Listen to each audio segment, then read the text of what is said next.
पूरा local Mallanna BC కులగణన పైన మల్లన్న ముఖ్యమంత్రి అంతటి స్థాయి వ్యక్తిని అలాగే మంత్రుల స్థాయి వ్యక్తులను కూడా నేను ఎదిరిస్తా అంటున్నాడు. దీనిపైన మీ అభిప్రాయం ఏంటి? మల్లన్న మా కాంగ్రెస్ పార్టీ నాయకుడు, మా కాంగ్రెస్ పార్టీ ఎమ్మెల్సీగా కొనసాగుతూ ఉన్నాడు. మరి ఆడ కూర్చున్నప్పుడు ఆడ మాట్లాడినప్పుడు మేమైతే లేము.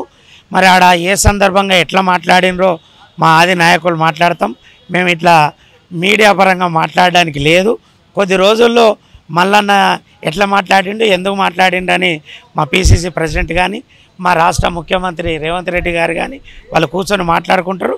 అతి త్వరలో మీడియా ముందు కూడా మాట్లాడడం జరుగుతుంది.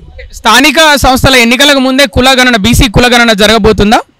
తప్పకుండా. ఈ రాష్ట్రాన్ని పాలిస్తున్నటువంటి ప్రజాపాలకుడు రేవంత్ రెడ్డి గారే చెప్పారు, ఖచ్చితంగా కులగణన చేపడతాం.